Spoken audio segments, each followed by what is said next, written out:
građanima grada Vršca, dobrim ljudima, braći i sestrama.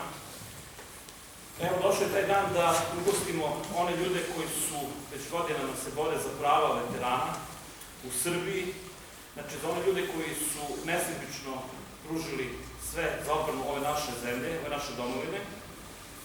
Tako da ćemo večeras imati na raspolaganju gospodina Srđana Aleksića, advokata iz Niša, koji je, eto, skupio snagu i volju da nas zastupa. Onda tu je gospodin potpredsednik Dragan Živanović, potpredsednik Srpskih ratnih veterana, koji će takođe reći nešto o samim veteranima, o dnevnicama, o zakonu. I tu je i naš Mile Milošević, predsednik Udruženja Srpskih ratnih veterana. Moram vas da pozdravim jednim aplauzom.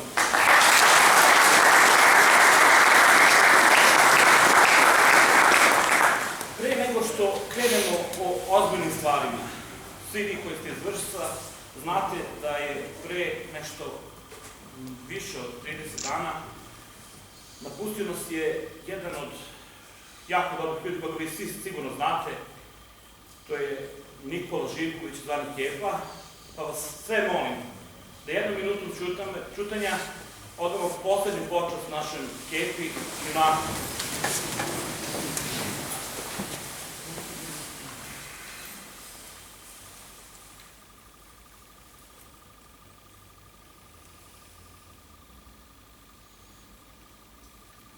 Slava mu veku. Sad bih zamolio gospodina Dragana Živanovića, potpredsednika Udruženja Srpskih ratnih veterana, da jednom ovako uvodnom rečju opiše malo rad veterana ovde u Vršcu, u bazi u Beogradu, u Rakovici. Pa, gospodin Dragan, izvolite. Hvala najlepše. Dobro večer svima. Kao što je Peđa rekao, ja sam Dragan Živanović, potpredsednik najvećeg udruženja ratnih veterana na području Srbije sa preko 60.000 članova, zadužen posebno od strane izvršnog odbora i predsednika Mileta Miloševića da se bavi tematikom zakona o pravima boraca, porodicama palih boraca i ratnim vojnim invalidima. Pozdravio bih zaista i Peđu kao organizatora ove očigledno veoma uspešne tribine, jer nije lako doći u radnom danu na kraju nedelje ovde i hvala svima što ste odvojili vaše vreme da čujete ono što je najbitnije i u vezi sa dnevnicama, što je glavna tema ove večeri, ali da čujemo i malo šire šta se dešava po pitanju naših prava i statusa veterana uopšte.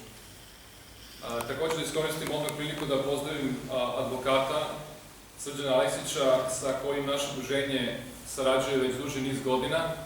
I kao što znate, postoji mnogo advokata i mnogo onih koji nude raznorazne usluge, ali se usuđujemo reći da nakon svih ovih godina ovde se ne radi više samo o jednoj pravnoj saradnji, već jednom obostranom prijateljstvu i sa pravom možemo da ustvrdimo da se radi ne samo o vrsnom advokatskom timu, već i o iskrenom čoveku, časnom i borcu za prava veterana uopšte. Ja ne želim da pričam puno o tematici dnevnica, jer to će biti glavni aspekt ove večeri i dobit ćete sve informacije relevantne od advokata, ali samo da ukažem na jednu širu sliku tematike i problematike sa kojima smo svi mi suočeni već, da kažem, decenijama. Naime, svima je već i dosta da sluša o tome da nemamo prava, a činjenica da nemamo prava, jer zakona o veteranima, o pravima boraca koji su ratni vojni invalidi i porodica poginulih su toliko zanemarena i toliko nedefinisana pravnom regulativom da bukvalno mi ne postojimo u pravnom sistemu države Srbije, što je, nažalost, jedno sramno stanje u društvu, sramno stanje koje odražava nebrigu svih pređašnjih vlada, uključujući i ove sadašnje. Dakle, jedina smo zemlja u regionu koja nema regulisan ovaj zakon, a bez zakona o našim pravima mi suštinski ne postojimo kao populacija u našoj nam jedinoj otadžbini. Ovo naglašavam zato što i očekivanja koje ćete vjerojatno imati u vezi sa isplatom ratnih dnevnica jesu opravdana, jeste pravda na našoj strani, vidjet ćete da postoje jasni razlog za diskriminaciju i jasan pravni slučaj gde je izvesnost pozitivne odluke na našoj strani. Ali pošto se radi o, nažalost, jednom sistemu unutar društva koji ne priznaje nas kao populaciju, želim samo da ukažem da ovo i po pitanju dnevnica može biti jedna velika borba koja će trajati, ali ukazujemo da se Udruženje srpskih ratnih veterana neće odreći te borbe. Nastavit ćemo da se borimo i za pitanje dnevnica i za pitanje zakona koji sveobuhvatno rešava status svih nas. Samo par reči u vezi sa zakonom, da ne bude da smo sve delali u zalud i da pričamo samo negdje u nekim prostorijama u našoj centrali u Rakovici, već da to radimo na terenu uveliko svih ovih godina. Nažalost, bez podrške države i bez podrške relevantnih političko-društvenih faktora. Nadamo se da će se to promeniti, nadamo se da već ovaj period koji je pred nama po pitanju predsjedničkih izbora može da iznedri nekog novog predsjedničkog kandidata koji će reći slično poput ovog novo izabranog Donalda Trumpa koji se obratio javnosti rekavši hvala veteranima, mi ćemo voditi brigu o vama.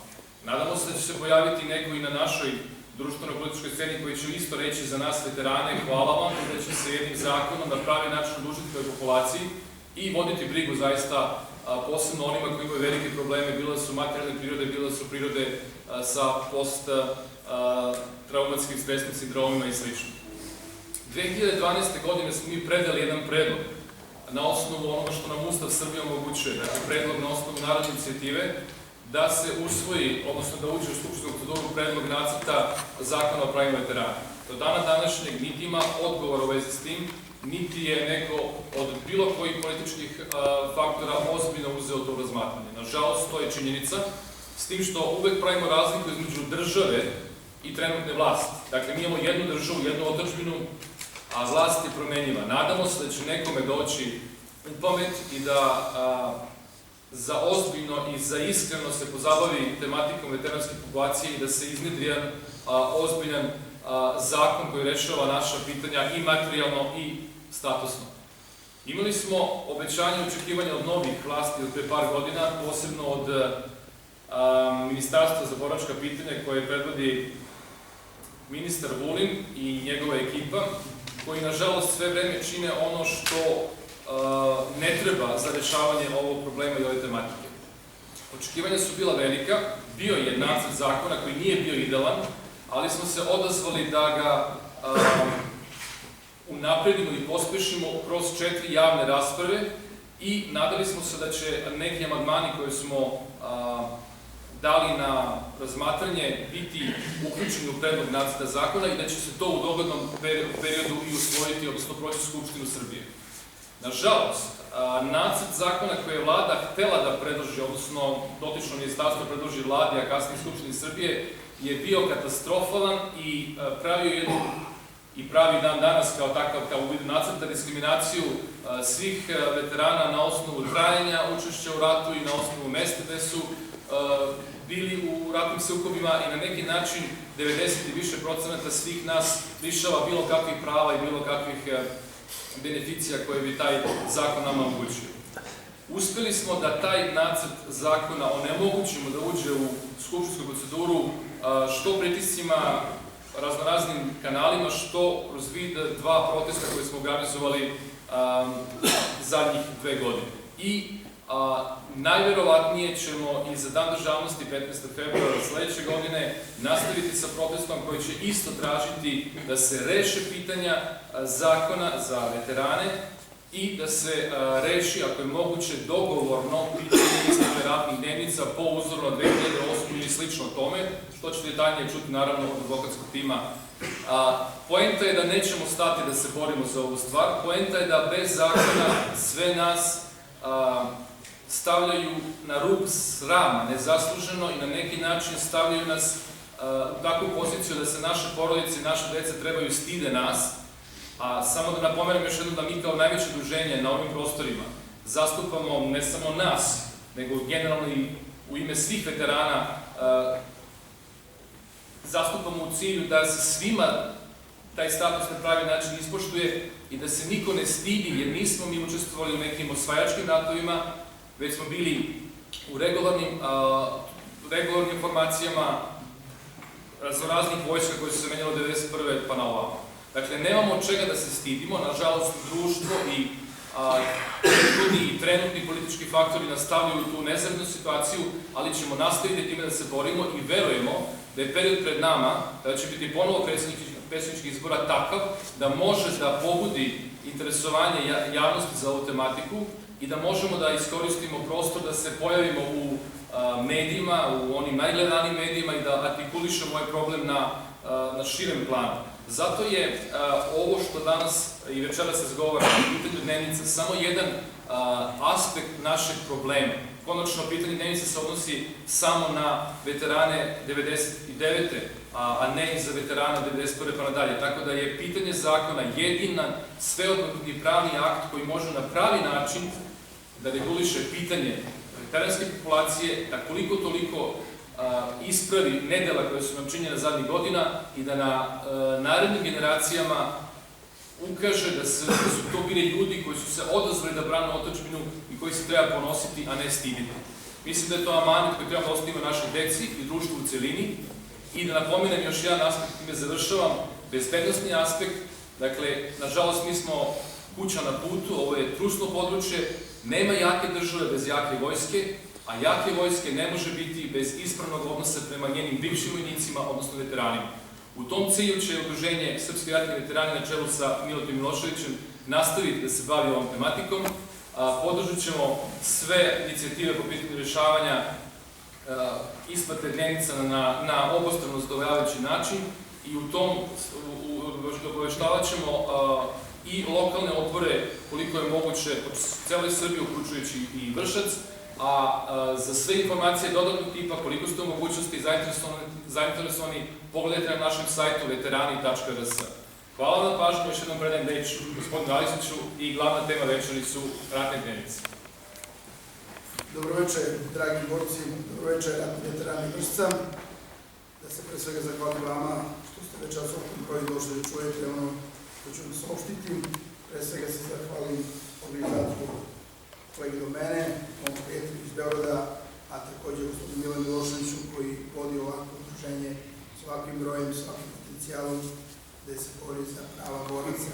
I ja se nadam da će se izboriti za prava boraca, da borci budu dostojni, poštovani od strane svih, jer borci to zaslužuju. Ono što mogu da vam kažem, da u ovoj situaciji danas smo mnogo u boljem položaju nego što smo bili 2004. godine kada smo krenuli u ovoj pravnoj borbi, jer sam video da borci Nišavskog okruga pre svega su bili diskriminisani, nisu bili uvaženi, njihove presude, njihove tužbe nisu bili uvažene od strane suda i krenuli su po jednu borbu oko isplate ratnih dnevnica, jer jedan mali istorijat u to vreme, 2004. godine, kad su došli borci ušli rata 1909. godine u moju kancelariju, dovoljne su neke presude, vidio sam da sudovi u Vranju, u Prokuplju, u Šumliji i u drugim mestima, da kažem čak i u Beogradu, presuđuju i veliki novac dosuđivali borcima, jer ratne dnevnice nisu bile adekvatno isplaćene, jeste možda neki deo, nije u celini, plaćen je samo 8-časovno vreme, a ne 24 sata kako ste bili angažovani. Postoji odluka, uredba u to vreme generala Ojdanića, Srbije Jugoslavije. Konkretno je precizno rečeno šta se smatra pod ratnim dnevnicama i tačno je bilo navedeno. Veštaci i veštački tim koji se bavio tom tematikom je utvrdio veliku razliku. Mi smo pokrenuli postupak pred sudom u Nišu, no sud u Nišu nije imao sluha niti u to vreme opštinski okružni ni vrhovni sud. Jednostavno, bez puštenja u raspravljanju, odbili su tužbeni zahtev, jer su smatrali da se radi o šteti. Apsolutno nije bilo tačno, nije bilo osnovano. Ako neko nešto duguje, ako vam je isplatio, vi na sudu dokažete da vam je isplatio, ako vam je platio deo, ostaje obaveza da plati deo, ne može nikako da bude šteta, već isključivo dug. Ali sud je našao rešenje kako da odbije bez puštenja u raspravljanju i to su ekspresno odbijene tužbeni zahtevi. Borci borci su posle toga pokušavali razne dogovore, pregovore, sporazume. Negde januara meseca 2008. godine mi imamo taj čuveni sporazum Vlada Republike Srbije na čelu sa Mirkom Cvetkovićem je došlo do nekog sporazuma, dogovora da borcima Topličkog okruga, radi se pre svega o borcima 7 opština Prokuplje, Žitorađe, Doljevac, Lebane, Bojnik, isplati svakom po 200.000 dinara u proseku ili 3.500 dinara po danu. Isplaćeno je negde oko 2 milijarde dinara. Sa tim novcem možda je moglo da se isplati svim borcima u Republici Srbiji, ali mnogo manji iznos, nego da se samo jednima da, a drugima ne da. I napravljena je diskriminacija.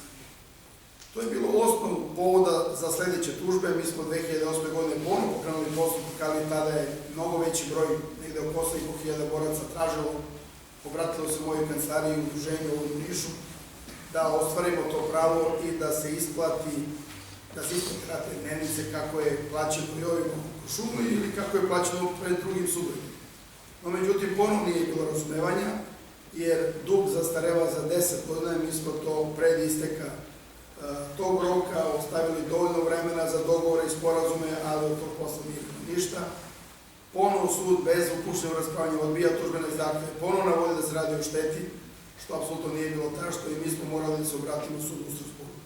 A pre toga, poverenica za ravnopravnost, profesorka Nevena iz Niša, koja je u Beogradu vodi tu kancelariju, obavestila je Vladu Republike Srbije da je načinila diskriminaciju u mestu prebivališta. Vi imate slučaj da dva rođena brata, jedan iz Niša, drugi iz Kuršumlije, koji su bili u istom rovu na Kosovu, jedan je dobio te ratne dnevnice, jednom je isplaćeno tih 200.000, a drugom nije, što apsolutno nije bilo korektno i moj klijent ili njegov brat iz Niša je tražio da se njemu isplati.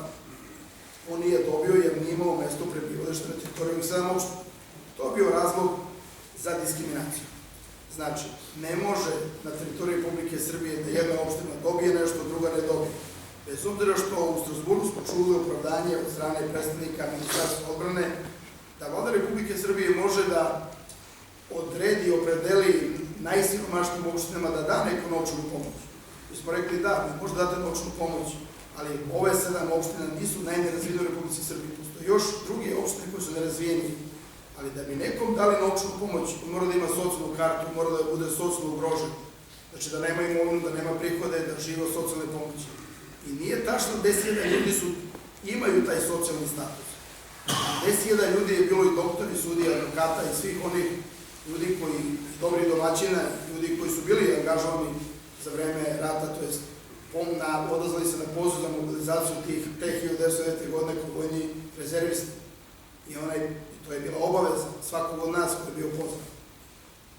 I nije bilo razloga i opravdanog razloga, zakonskog razloga da vi nekome date, a nekome ne date. Vi morate date svima ravno. Umeđu vremenu čuju se razne glasine da je to možda bila neka politička odluka borce i građani ne interesuju da li je neka bila politička odluka, da li je neko nešto uradio pod pritiskom, nije uradio. Država mora da bude jednaka prema svima, država mora da poštuje zakon, građani moraju da poštuju zakon i najbolje kad poštujemo zakon i neće biti problema za nikoga. I mi smo te negde 2009. godine, pred kraj 2008. godine, mi smo podneli predstavku sudu u Strasburu. Smatrali smo da smo diskriminisani, nije ispravno da neko dobije, a neko ne dobije. Dostavili smo i te presude, dostavili smo i taj sporazum, dostavili smo i to što je predstavnica za ravnopravnost govorila i dostavila su odluku koja je objavljena u Službenom glasniku Republike Srbije, koja je jasna i glasna da se kaže da je bilo diskriminacija. I vi znate, dragi borci, kakva je bila odluka 2013. godine, Veliko veće je usvojilo našu predstavku i gde je rečeno da u roku od 6 meseci Vlada Republike Srbije mora da zaključi istovetan sporazum sa svim učesnicima rata 1909. godine, to je sa svim ratnim vojnim rezervistima. To je bilo dovoljan razlog da se dođe do nekog dogovora i sporazuma, to je da se isplati i reši to pitanje na način na koji je rešeno 2008. godine u januaru mesecu, kada je Vlada Republike Srbije zaključila taj sporazum sa ovih 7 opština Topličkog okruga i isplatila 2 milijarde dinara, to je po 200.000 dinara svakom učesniku rata 1909. godine. Vlada Republike Srbije izjavila žalbu. Posle žalbe mi smo, moj advokatski tim, nas preko 30 ljudi, gde je bio i gospodin Milan Milošević, bio na toj pred velikim većem, na toj sednici, gde smo branili naš stav, branili ovu odluku tog prvostepenog veća, ali u rezultatu ove odluke prvostepenog veća da je bilo 6 sudija, među kojima je sudija iz Srbije, jer svaka članica Evropske unije i svaki onaj koji je potpisao sporazum su potpisali i države koje nisu članice Evropske unije, sud u Strasburu, koji obavezuje države i vlade, je naš predsednik iz Republike Srbije bio sudija koji je glasao za nas i rekao je da borci iz ostalih gradova, borci pokretni iz vrsta su diskriminisani u odnosu na borce Topoškog okruga. I dobili smo tu prvostepenu presudu. Jedan glas je bio samo protiv, to je bio sud iz Mađarske.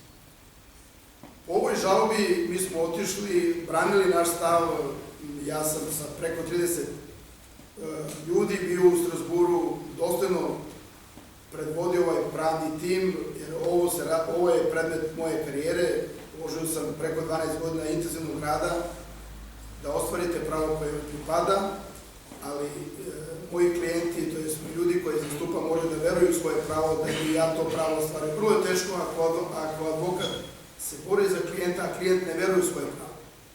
Mi moramo neke stvari da znamo i da zaznamo, ne moraju klijenti da poznaju pravo, ali moraju da imaju osjećaj za pravo. Ovde jeste došlo do kršenja ljudskih prava, znači pravo na jednako davanje jednake obaveze. Dragi moji prijatelji, vaš Ustav Republike Srbije štiti i kaže svi građani Republike Srbije, član 21, su jednaki pred sudom i zakonom, imaju jednaka i identična prava. I ne sme biti diskriminacija po bilo kom osnovu, verskom, političkom, socijalnom, čak i po mestu prebivališta. To je isto. Ustav, član 1 Konvencije o zaštiti ljudskih prava u Strasburu zabranjuje diskriminaciju svih građana Evrope ili svih država koje su van Evropske unije, koje su potpisali ovog sporazuma, da ne sme biti diskriminacije po bilo kom osnovu, pa čak i po mestu prebivališta. I takođe novi zakon o diskriminaciji koji je negde 2009. godine koji zabranjuje bilo kakvu diskriminaciju po bilo kom osnovu. To su dovoljno razlozi pravni da ovu borbu koju vodimo je ispravna, pravedna i ova borba pravna mora biti dobijena. Ova borba pravna će biti dobivena i posle odluke velikog veća, gde su sudije glasale tako da su došli do zaključka da se prvo pokuša pred domaćim sudom, jer među vremenu, pre nego što mi podneli tu predstavku, donete zakon o diskriminaciji, nismo mogli da se pozivamo na nju. Mi imamo sada zakon o diskriminaciji, da domaći sudovi postupe po zakonu o diskriminaciji, a potom ako ne bude usvojena odluka ili bude suprotno do one prvostepene, da će sud u Strasburu raspravljati, odlučivati ponovo i doneti adekvatnu odluku. Odluka drugostepenog suda je takva bila da je ukinuta prvostepena presuda i da je u obrazloženju je navedeno da možemo da se obratimo pred domaćim sudovima i da to svoje pravo, ako smatramo da smo diskriminisani, ostvarimo.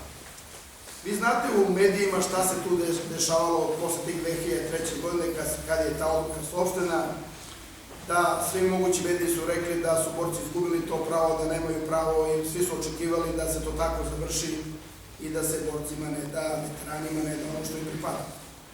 Ja sam verovao pre svega u vašu iskrenu borbu, jer onaj ko se odazvao na pozivu države, to je častan poziv, jer se radi o častim i poštenim ljudima i koji zahtevaju posebnu pažnju pre svega od ljudi koji se bave možda naukom, koji se bave pravima, koji se bave medicinom, jer je potrebno pomoći u ovakvoj situaciji. Ja sam mojim advokatskim timom ovo radim 12 godina, nijedan dinar od nikog nisam uzeo, niti hoću dok ne okončam ovaj postupak, jer želim da uspemo i da damo prioritet pre svega socijalno ugroženim borcima i da ovo udruženje, da moje udruženje srpskih ratnih veterana iz Vršca, da prvi ljudi koji će podneti tužbe su socijalno ugroženi i da to budu 10-15 ljudi, jer oni ne plaćaju sudske takse, a po Božjoj pravdi je dati prednost onom kome je najpotrebnije, a najpotrebnije je socijalno ugroženi veterani. I mi ćemo podneti tužbu pred Višim sudom u Pančevu. Ovde postupa Viši sud, što je razumljivo, jer je potrebno malo više znanja, radi se o sudijama koji imaju dugo pravničko iskustvo, gde će postupati po našem zahtevu. Naše tužbe su tako napisane da sadrže dokaze svo ovo vreme koje sam vodio spor, pre svega odluku suda u Strasburu, neke činjenice i ono što je najvažnije, da objasnimo i dokažemo na sudu da ste diskriminisani u odnosu na borce topličkog okruga. Ja mislim da to neće biti teško. Posle te takve odluke, ja sam podneo više tužbi u Nišu, pred Višim sudom u Kraljevu, Subotici i Novom Sadu. Namerno sam izabrao 4 grada jer hoću jedinstvenu sudsku praksu. Naši sudovi danas treba da sude jedinstveno, znači ako neko ima pravo u Nišu, ima pravo i u Subotici i u Vršcu, nema razloga da nema pravo to isto u Beogradu i u Rakovici. I mi ćemo tako postupati i takve tužbe podneti. Na moje veliko zadovoljstvo svih nas, Ministarstvo pravde sada i sudovi, viši sudovi u Nišu, Kraljevu, Subotici i Novom Sadu nam presuđuju i utvrđuju pojedinačno da su borci, znači onaj ko podnese tužbu, diskriminisani u odnosu na borac iz Vršca, borac iz Subotice je diskriminisan u odnosu na borce topličkog okruga. I to je dovoljno da mi imamo takvu tužbu, ovde su više takve tužbi, gde možemo da imamo takvu presudu, gde možemo da se obratimo onda Ministarstvu pravde i da kažemo, evo, mi imamo presudu, smo diskriminisani i želimo u roku od 30 dana da nam isplatite to na način kako je zaključen sporazum sa borcima topličkog okruga i da se dogovori. Ja se nadam da će sud u Pančevu imati razumevanje i presuditi onako kako su presudili sudovi ova 4 viša suda i to ćemo u najskorijem roku, kada dobijem ova punomoćja, to podneti. Šta je vama potrebno za ovakvu tužbu? Potrebne su, ako govorimo o ljudima koji imaju socijalni status i socijalnu kartu, fotokopija lične karte, fotokopija vojne knjižice sa slikom i sa brojem dana učešća u ratu, da bi to mogli na sudu predstaviti. Mi ćemo dobiti ove presude, posle ovih presuda obratit ćemo se Ministarstvu pravde. Mi razumemo u kakvoj situaciji nalazi država, sve to razumemo.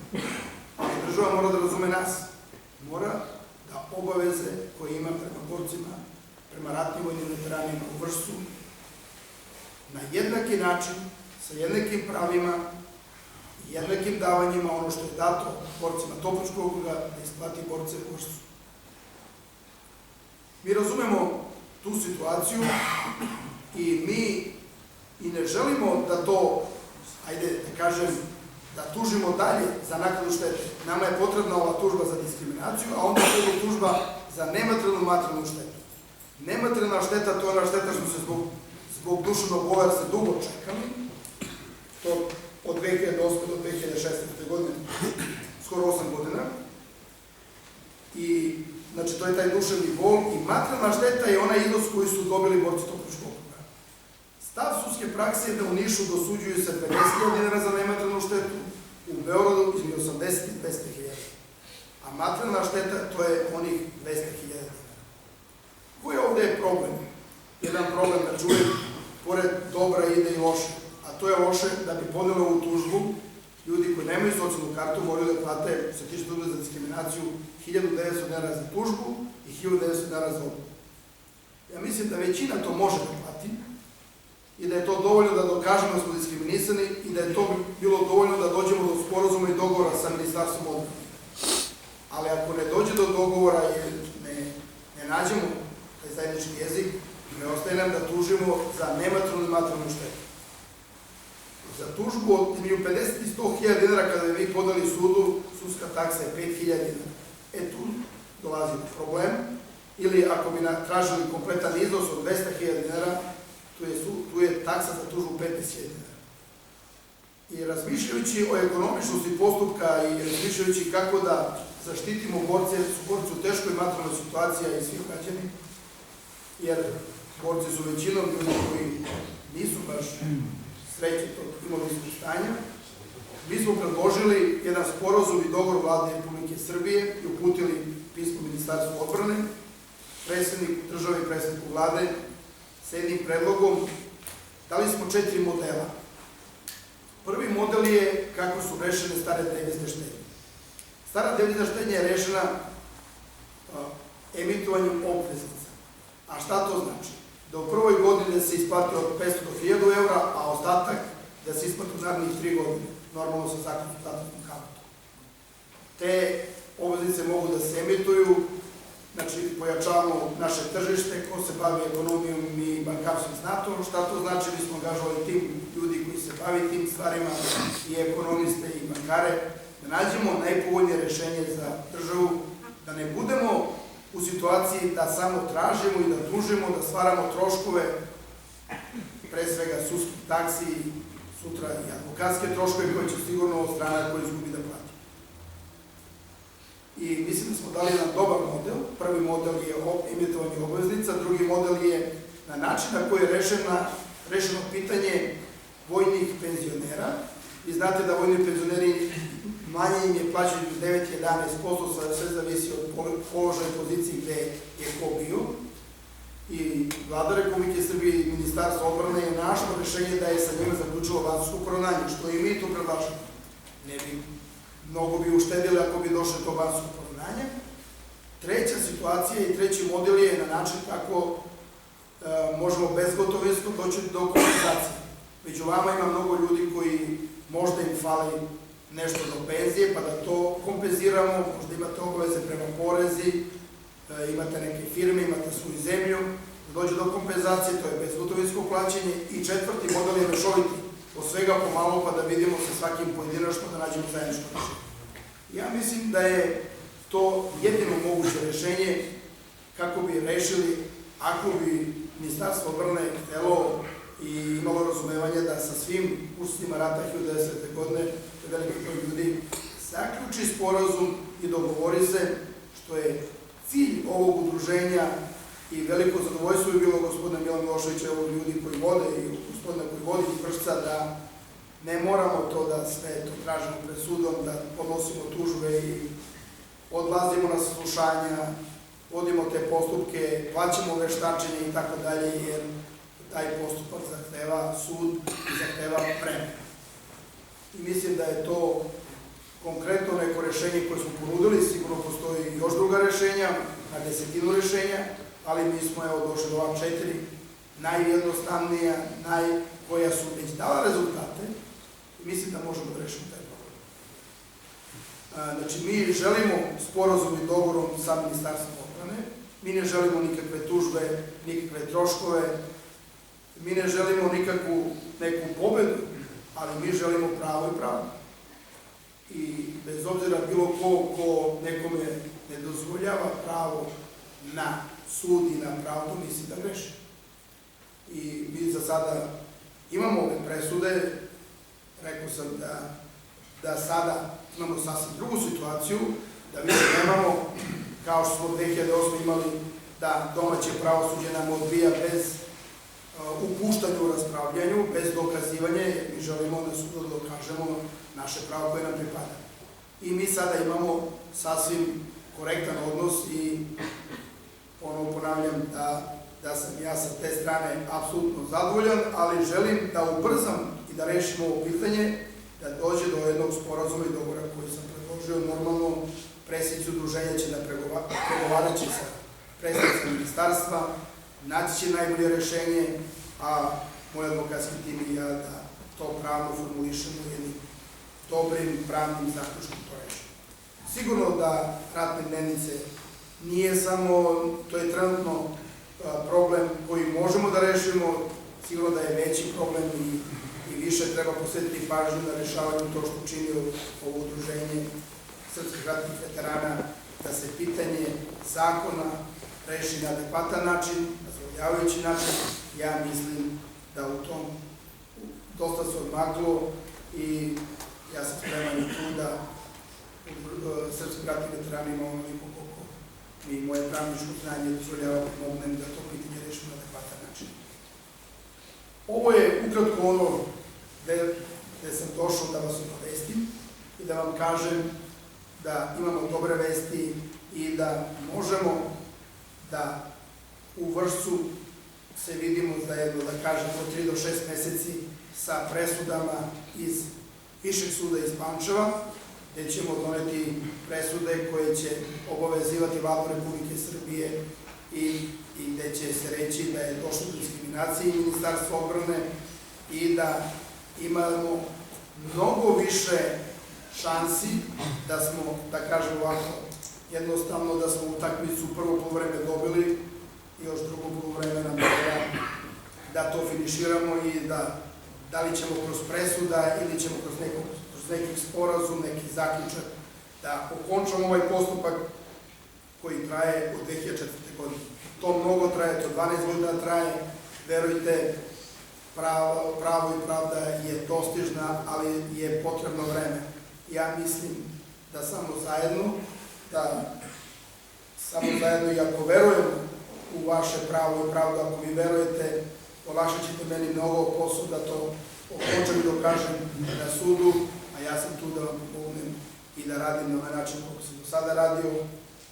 To se ne plaća ništa i nadam se da ću biti uspešan, jer je ovo spor moje karijere, a sigurno je da najveći spor možda u Republici Srbiji koji se sada trenutno vodi i koji je ikad vođen, gde će srpski ratni veterani i učesnici rata 1990. godine, znači svi naši borci biti zadovoljni i rešiti ovaj pravni spor na obostrano zadovoljstvo i države i nas boraca, a kako to, gde ćemo i uvažavati svoju državu, a država svima uvažavati borce kao građane koji su, da kažem, sa posebnim pijetetom se odnositi prema borcima i mi moramo to preneti naše generacije mlađe, da poštuju nas kako bi, da mi poštujemo naše borce, da bi neko sutra poštovao sledeću generaciju.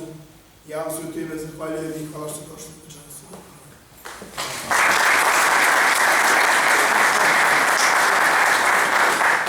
Bilo koje pitanje koje imate, spreman sam. Možemo pitanje? Znači, mi smo 99. koji smo bili ovde na kanalu, mislim, bilo je 1320 negdje stranaca francuskih, znači, koji smo od njih pustili, pošto oni gotovo i na granici